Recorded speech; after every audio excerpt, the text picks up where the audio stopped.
Assistindo ao Literato. Neste bloco, o escritor Raimundo Carreiro fala sobre a sua rotina de trabalho e seu processo de criação. Acompanhe. É muito interessante porque, a começar do título do livro e depois dos títulos de alguns capítulos, os títulos são extremamente jornalísticos. O amor não tem bons sentimentos é uma manchete de jornal. Ao se dizer o amor não tem bons sentimentos, é revelado toda uma faceta negra do amor, né, escondida, terrível, né, que a gente não quer ver. A gente não esquece a história e você nos leva para uma tragédia ao estilo de Dostoiévski, que é um escritor que eu sei que você admira muito. E você conta também a destruição de uma família. Nesse aspecto, você chega muito próximo a certas tragédias de Nelson Rodrigues. Eu queria que você falasse sobre esse trabalho especificamente, o que é que isso exigiu de você, se você já construiu esse livro como um monólogo de teatro.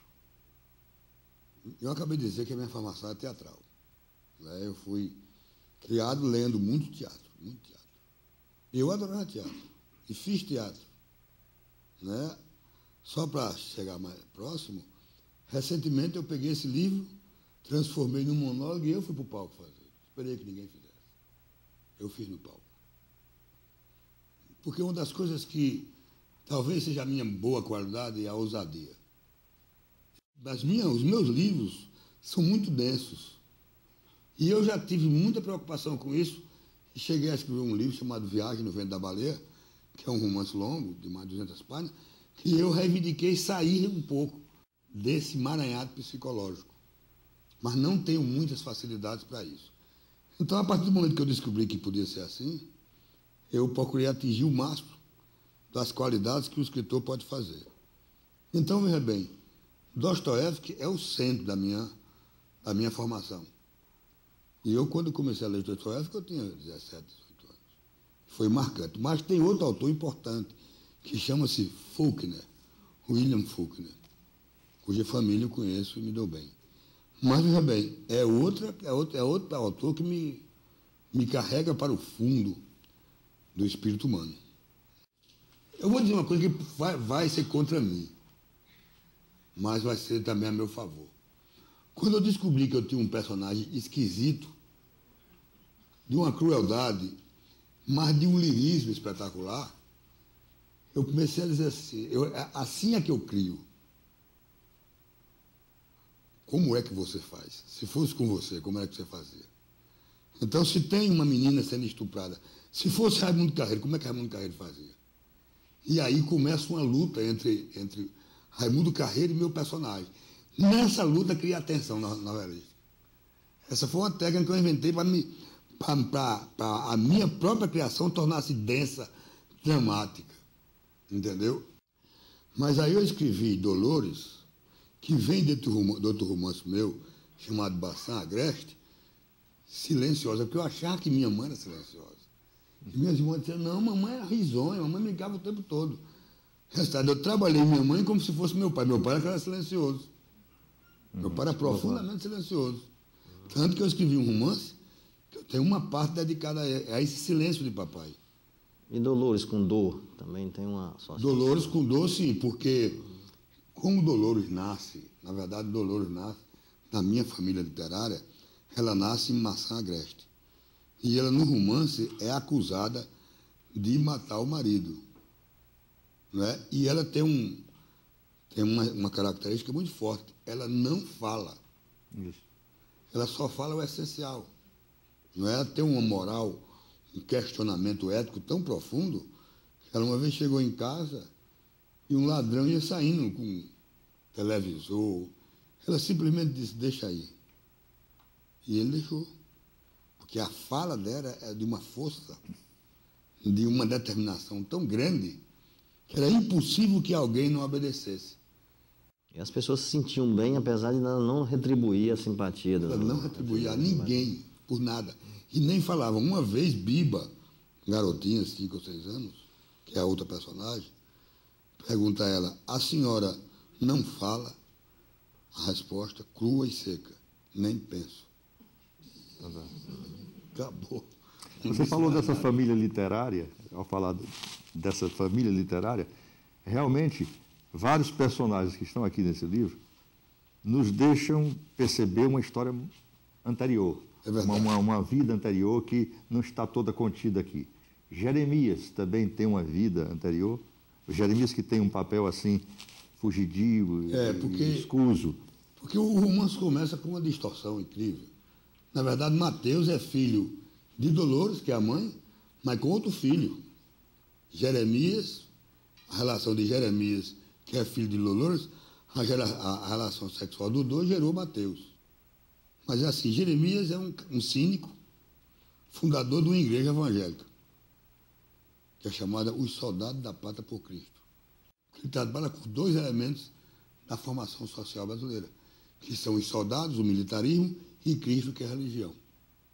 Então, Jeremias, mas a imagem que ele tem, ele é criado à luz de Jeremias, o profeta. Sim. Por isso que ele reclama ter nascido para que está assistindo tanta desgraça. Porque é a vida de Jeremias. Tem uma passagem também que eu achei curiosa, quando você lembra das drogas, da fase de estudante, né? Que me pareceu autobiográfico. Não, é um chute meu, né? Mas você está ali meio que desfocado do restante É, porque, na verdade, parte dos meus livros eu pego também informações autobiográficas e trabalho. Porque literatura é memória, você trabalha com a memória, sai dela. E aí, as coisas que são dolorosas para mim, eu procuro trabalhar.